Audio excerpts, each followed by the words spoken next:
Oke, baik, kembali lagi di video terkait dengan manajemen risiko. Jadi ini ada file Excel ya untuk bertujuan untuk belajar ya terkait dengan MR. Namun sebelum itu kita baca disclaimer dulu. Jadi ada tabel-tabel dan kolom isian yang ada pada file ini berasal dari surat edaran Menteri PUPR nomor 12/SE/M/2024 beserta lampirannya. Adapun pengembangan serta modifikasi dari pengisian tabel dan kolom bertujuan untuk mempelajari dan memudahkan proses identifikasi, analisis, dan evaluasi risiko. Apabila file ini bertentangan dengan pemahaman Anda terkait penyusunan dokumen komitmen risiko dan laporan penerapannya, silakan menggunakan tabel-tabel dari Surat Edaran Menteri PUPR nomor 12/SE/M 2024 beserta lampirannya atau pedoman penerapan manajemen risiko yang termutakhir di Kementerian Pekerjaan Umum secara utuh tanpa dimodifikasi. Jadi karena di file Excel ini banyak modifikasi ya terkait dengan tabel-tabel. Selanjutnya kita melihat ada flowchart di sini. Di sheet flowchart, di sini ada langkah-langkah penyusunan profil risiko. Nah, pada kesempatan kali ini kita akan membahas terkait dengan yang pertama itu penentuan lingkup, yaitu tingkatan UPR, penentuan konteks, yaitu sasaran, hingga TKU. TKU ini adalah tujuan kegiatan utama. Ini bisa menggunakan Renstra, RKKL, atau perjanjian kinerja. Dan seterusnya itu terkait dengan penentuan kriteria. Ini terkait dengan kategori, nilai kemungkinan, dan nilai dampak risiko. Ini karena kita mengacu pada SE Menteri PU, jadi kita tidak boleh lepas dari SE Menteri PUPR nomor 12 tersebut. Nah, untuk memahami apa sih itu lingkup? Nah, kalau lingkup itu, jadi penyusun harus dapat menentukan tingkatan UPR yang akan disusun profil risikonya. Dan jangan nanti salah tingkatannya ya.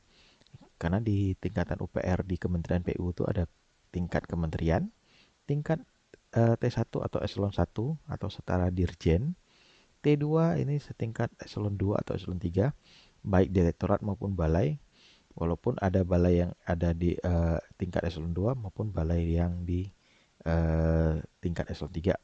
Sedangkan untuk UPR T3 yaitu setingkat satuan kerja. Nah, itu untuk lingkup ya. Untuk konteks yaitu menggunakan rencana strategis atau renstra. Ada renja atau DIPA. Bisa dipakai yang lain. Juga itu bisa menggunakan perjanjian kinerja juga bisa. Atau ada tindakan khusus untuk dilakukan untuk mencapai sasaran strategis yang ada di renstra tadi. Gitu. Ada kegiatan-kegiatan lainnya bisa bersifat tematik juga. Selanjutnya sebenarnya ada penetapan konteks stakeholder. Ini lanjutan ya.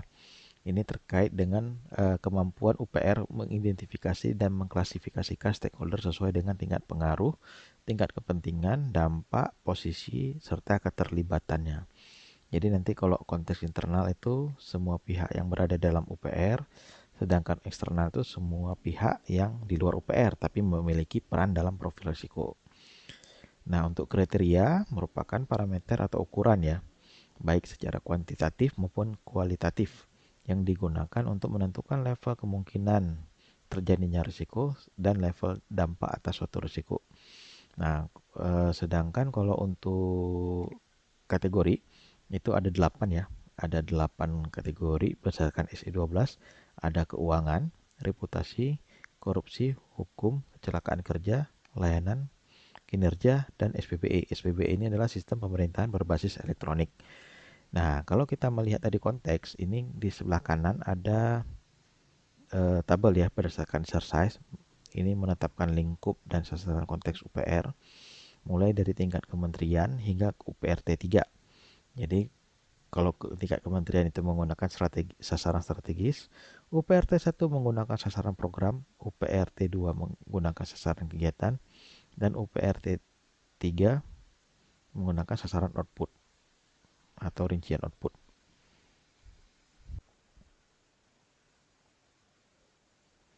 Selanjutnya, kita melihat ada kriteria. Kriteria itu level kemungkinan ya. Yang pertama, atau kalau di literatur lain disebutkan itu probabilitas atau likelihood. Nah, nilainya itu 1 sampai 5, mulai dari hampir tidak terjadi hingga hampir pasti terjadi. Nah, kalau kriteria kemungkinan itu ada dibagi menjadi resiko yang lebih ditoleransi dan resiko yang dengan toleransi rendah. Kalau resiko ini lebih toleransi ini dibagi dua lagi. Persentase ini kalau kita mempunyai data banyak ya, mungkin ratusan. Kalau sedangkan untuk yang frekuensi ini mungkin kita punya data sekitar lebih kurang dari 10 atau sampai dengan 20 data. Sedangkan untuk yang toleransi rendah ini sebenarnya kalau dalam bahasa kasarnya itu sebenarnya tidak ditoleransi. Tapi kalau anggapnya gini, kalau dengan jumlah frekuensi satu kali kejadian dalam setahun nilainya cuma satu, tapi satu kejadian dalam 1 tahun terakhir untuk toleransi rendah itu nilainya 5. Jadi seperti tidak ada boleh terjadi kejadian risiko untuk risiko, dengan toleransi rendah.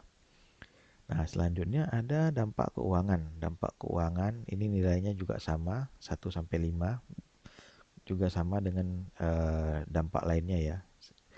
5 nilai. Ini juga semuanya diambil dari SE 12 ya, tahun 2024. Jadi disepakati saja untuk kriteria mengenai dampak ini menggunakan SE 12. Ada mulai kita lihat dari atas ya. Ada dampak keuangan, dampak reputasi, dampak hukum, dampak kecelakaan dan penyakit akibat kerja, dampak gangguan layanan organisasi, dan dampak penurunan kinerja. Nah, kalau kita melihat kembali ke kriteria yang ada di sini, tadi ada kategori. Nah, kan ada kategorinya 8. Bagaimana dengan korupsi? Nah, korupsi itu disepakati bisa menggunakan dampak keuangan, dampak reputasi, dan dampak hukum. Sedangkan untuk yang SPBE mungkin lebih dekatnya menjadi gangguan layanan, tapi tidak menutup kemungkinan untuk menggunakan dampak lainnya jika dimungkinkan. Nah, kalau misalnya kita kembali lagi ke konteks tadi, di sini ada namanya sasaran strategi, sasaran program, kegiatan, dan output. Ini sebenarnya ada tertuang di dalam Renstra. Nah, ini saya sudah coba buat cascading Renstra di sheet cascading. Di sini ada exercise berdasarkan draft Renstra yang sudah ada terlebih dahulu 1 tahun ke belakang, mulai dari tingkat kementerian, T1 Bina Marga, T2 Balai, hingga T2 Direktorat, tapi belum sampai ke T3. Itu di sini ada direktorat, beberapa direktorat ya. Nah, kenapa di sini penting? Karena nanti pada saat kita mengisi ke dalam aplikasi itu namanya nanti Epuris. Di sini ada yang namanya menu drop down ya, terkait dengan pilih sasaran strategisnya apa, indikator sasaran strategisnya apa, sasaran programnya apa.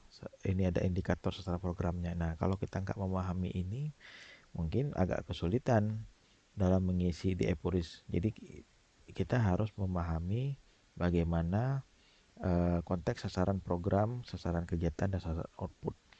Nah, itu yang ada di Restra tadi. Baru nanti kalau untuk TKU baru diisi secara manual di menu selanjutnya di Epuris ya. Jadi yang penting kita harus tahu sasaran kegiatannya apa, indikatornya apa, sasaran subindikator ini komposit kalau di badan-badan ya, bukan di bidang marga, dan kegiatan utamanya apa dan tujuan kegiatan utamanya apa. Ini nanti diisi manual. Ini salah satu contoh saja. Nah, seperti itu. Makanya kita penting dalam mencoba menurunkan apa yang mulai dari sasaran tingkat kementerian hingga tingkat T2 misalnya. Di sini T2. Seperti itu. Nah, sedangkan kalau nanti ini agak membingungkan, di sini juga ada terkait dengan kamus ya. Saya coba membuat kamus Ini kebetulan ada nama konteksnya untuk UPR Kementerian, meningkatnya kinerja pelayanan infrastruktur konektivitas. Sasarannya ada dua, ini lintas utama dan lintas jalan nasional. Ini nanti muncul, ini berbeda di kanannya. Tinggal kopas-kopas saja. Ini seperti ini untuk kementerian. Dan untuk yang UPRT 1 ada 5, mulai dari kinerja pelayanan jalan nasional, pelayanan jalan tol, jalan daerah, Probis, dan Dukman. Sini masing-masing sudah ada IKSP-nya, sudah ada kegiatannya dan tujuan kegiatan. Seperti itu. Nah, sedangkan untuk yang T2, balai, ini baru saya coba bikin yang balai. Ini ada TKU-nya banyak ya. Nah, tapi kan nggak mungkin semua balai itu sama. Pasti ada yang berbeda. Makanya nanti di sini perlunya ada perjanjian kinerja untuk melihat yang mana punya balai A, yang mana punya balai B. Nanti bisa dipilih salah satu yang menjadi TKU-nya berdasarkan kamus yang sudah ada di sini. Seperti itu. Jadi kopas-kopas juga. Ya, mungkin sekian dulu video kali ini. Bila ada kritik, saran maupun pertanyaan bisa lewat kolom komentar saja. Terima kasih.